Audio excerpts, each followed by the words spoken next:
बरसाती हल्दी की उन्नत खेती। खरीफ सीजन में हल्दी से बहुत अच्छा मुनाफा कमाया जा सकता है यदि व्यवस्थित तरीके से और जो भी समय रहते यदि जो बीमारियों का प्रकोप हो रहा है, अटैक हो रहा है, यदि सही दवाई का यदि हम स्प्रे करेंगे और बढ़िया सी खाद का प्रयोग करेंगे तो कंद का विकास अच्छा होगा, पैदावार अच्छी मिलेगी और उपज क्षमता को और भी ज़्यादा आप इंक्रीज कर सकते हैं। तो किस प्रकार आपको टर्मरिक फार्मिंग यानी हल्दी की खेती करना चाहिए, यही टॉपिक हम आपके लिए लेकर के आए हैं। नमस्कार, मैं हूं शिव कुमार और आप देख रहे हैं the advance agriculture YouTube channel. चलिए शुरू करते हैं हल्दी की उन्नत खेती टाइमिंग। इस खेती को करने के लिए जो टाइमिंग है वो है 10 अप्रैल से लेकर के 15 जून के बीच में आपको बुआई कर देनी चाहिए। हल्दी लगाने का उपयुक्त और अनुकूल समय माना जाता है और मध्य जून तक आप बुआई कर सकते हैं। इस फसल के लिए जो जलवायु है यह खरीफ सीजन की प्रमुख कंदवर्गीय फसल है और गर्म नम आर्द्र जलवायु की फसल यह मानी जाती है। जिन इलाकों पर सब्जियों को उगाया जा सकता है, आलू, प्याज, लहसुन, वहाँ पर आप उस प्रकार की क्लाइमेट्स में आप हल्दी को बेझिझक उगा सकते हैं। इसके लिए जो तापमान है न्यूनतम 22 से 24 और अधिकतम 35 से 36 डिग्री सेल्सियस का जो टेम्परेचर रहता है बहुत ही अनुकूल माना जाता है। किस प्रकार की भूमि होनी चाहिए और पीएच वैल्यू कितनी होनी चाहिए, तो इसके लिए आप बालू दोमट भूमि है, काली दोमट है, पीली दोमट है, यानी मध्यम भूमि से लेकर के हैवी सॉइल और हल्की मिट्टी पर भी आप लगा सकते हैं। लेकिन जो दोमट भूमि होती है वहाँ पर उत्पादन अच्छा देखने के लिए मिलता है। लेकिन इसका मतलब ये नहीं है कि हैवी भूमि पर या फिर काली दोमट भूमि पर उत्पादन अच्छा नहीं निकाला जा सकता है, लेकिन दोमट भूमि पर उत्पादन बहुत अच्छा देखा गया है। मृदा की पीएच वैल्यू 5.5 से 7.5 तक चल जाएगी।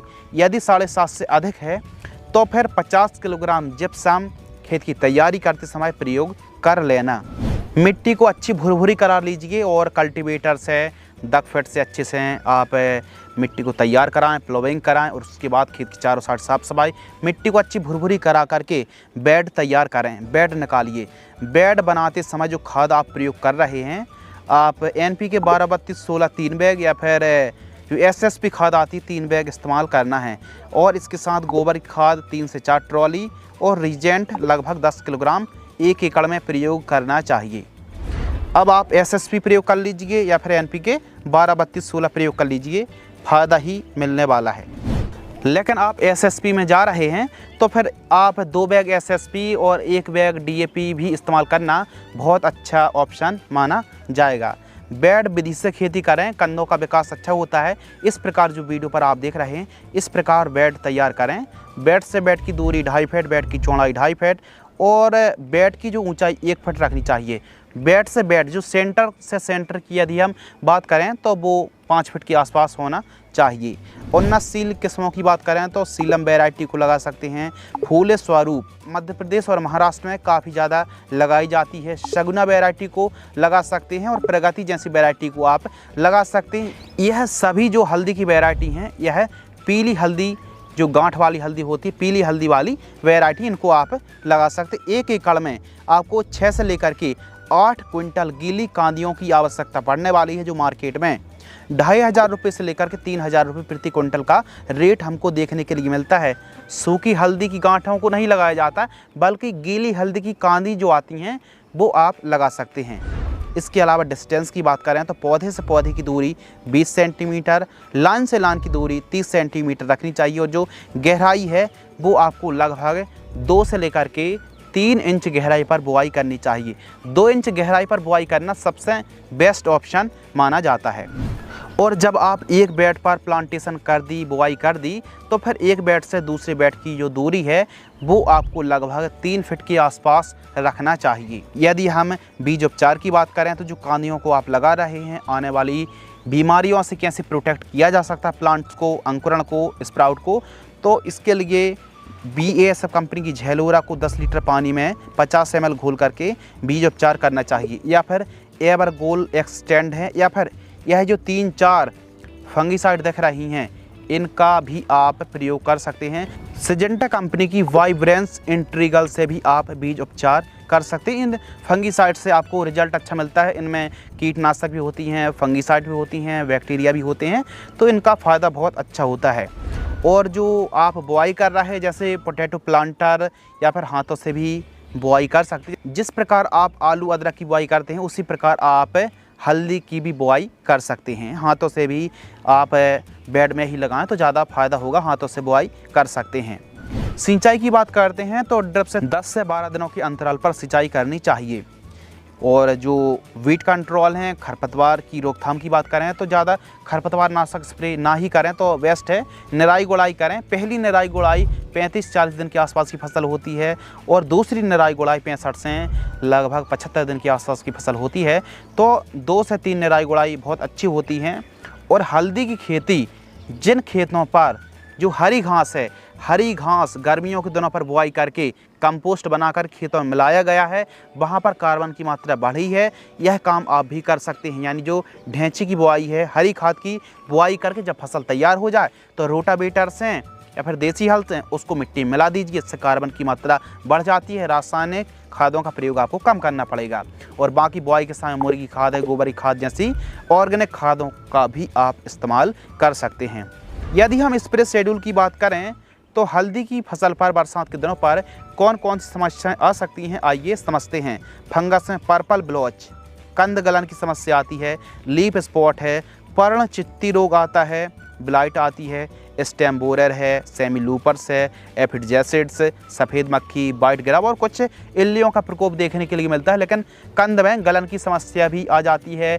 और कभी कभी यदि हम टॉप ड्रेसिंग मिट्टी को नहीं चढ़ाते हैं, जैसे हम आलू की खेती करते हैं ना, मिट्टी को चढ़ाते हैं जड़ों के पास, उसी प्रकार हमको मिट्टी को चढ़ाना चाहिए। यदि मिट्टी को अच्छी तरीके से ना चढ़ाया जाए तो जो कंद यदि बाहर निकलते हैं तो फिर हरे हो जाते हैं, तो इससे जो उपज है वो प्रभावित होती है। तो कम से कम 2 बार टॉप ड्रेसिंग मिट्टी को तो अवश्य चढ़ाना चाहिए। निराई गुड़ाई करना, साफ सफाई एकदम अच्छे से बनाकर रखें। खेत के चारों साइड एक लाइन गेंदे की जरूर लगा लीजिए। और चाहें तो खेत के चारों साइड एक लाइन जो तुअर अरहर का प्लांट होता है ना, उसको भी आप लगा सकते हैं। फर्स्ट स्प्रे के बारे में बात करते हैं तो 30 से 35 दिन की फसल होती है। तो बायर की कॉन्फिडोर, M45 कृषि रसायन की पोषक सुपर, इनको 15 लीटर पानी में घोल करके स्प्रे करें। सेकंड स्प्रे 50 से 55 दिन, थर्ड स्प्रे 70 से 80 दिन और जो फोर्थ स्प्रे है 90 से 100 दिन के आसपास की फसल होती है। तो इस प्रकार स्प्रे शेड्यूल चला सकते हैं। सभी प्रकार की रोग बीमारियों को कंट्रोल करने वाला यह शेड्यूल है। खाद शेड्यूल, हल्दी की फसल पर खाद का जो शेड्यूल है दोस्तों वो बहुत इम्पोर्टेंट है। कंद का विकास बहुत इम्पोर्टेंट है। इस फसल पर नाइट्रोजन, फास्फोरस, पोटास की आवश्यकता अधिक पड़ती है। यदि आपने बुआई के समय DAP खाद का, MOP खाद का इस्तेमाल नहीं किया है तो फिर आपको 30 दिन के आसपास, 25-30 दिन के आसपास की जब फसल होती है तो उस समय आपको DAP, MOP खाद का प्रयोग करना पड़ेगा। इसके अलावा जो आप नॉर्मल खादों का प्रयोग करते हैं, फर्स्ट खाद में 20 से 25 दिन की फसल होती है तो यूरिया और माइक्रो न्यूट्रिएंट का प्रयोग करें।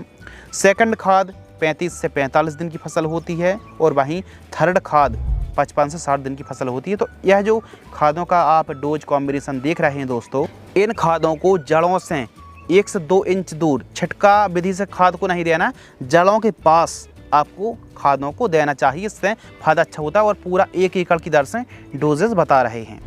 उत्पादन की बात करते हैं दोस्तों तो हल्दी का उत्पादन 30 से 35 क्विंटल के आसपास पैदावार हमको देखने के लिए मिलती है सूखने के बाद। यानी गीली हल्दी की पैदावार तो बहुत ज़्यादा होती है, लेकिन उसको एकदम वॉश करके गर्म पानी से उसको वैसा बॉयल करके सुखाई जाती है। तब उसके बाद यानी ड्राई के बाद यह 30 से 35 क्विंटल के आसपास हमारी पैदावार देखने के लिए मिलती है। और इसकी जो लाइफ साइकिल है 7 से 8 महीने के आसपास का समय लग जाता है। यानी 7 महीने के आसपास का समय आप मानकर चलिए। लागत की बात करते हैं तो इस प्रकार हल्दी की खेती करने से 1 एकड़ में 45 से 50 हज़ार रुपये तक लागत लग सकती है। बाजार भाव 6,000 से 6,500 रुपये, 7,000 रुपये तक प्रति क्विंटल का रेट देखने के लिए मिलता है। अभी आपके एरिया में, अभी आपकी मंडियों के आसपास हल्दी के क्या रेट चल रहे हैं, कैसे क्विंटल चल रहे हैं, कमेंट्स में अवश्य बताएं। मुनाफा की बात करते हैं तो सभी लागत को काटकर आप 1 लाख रुपए से लेकर के 1,30,000 रुपये तक 1 एकड़ से कमाई कर सकते हैं। अब डिपेंड करती है दोस्तों कि बाजार भाव क्या चल रहा है और पैदावार आपकी किस क्वालिटी की हुई है। और यदि आप यूरिया खाद देने के बाद भी यदि आपकी फसल हरी भरी और स्वस्थ नहीं हो रही है तो कैल्शियम नाइट्रेट के साथ ह्यूमिक एसिड का प्रयोग एक बार अवश्य करके देखना, रिजल्ट बहुत अच्छे मिलते हैं। इस प्रकार आप हल्दी की खेती कर सकते हैं, आने वाली बीमारियों को भांप करके स्प्रे चला सकते हैं, रिजल्ट अच्छा मिलेगा। हल्दी की खेती से कमाई अच्छी आप कर सकते हैं। इस प्रकार की और भी जानकारी देखने के लिए इस चैनल को सब्सक्राइब अवश्य करें। धन्यवाद।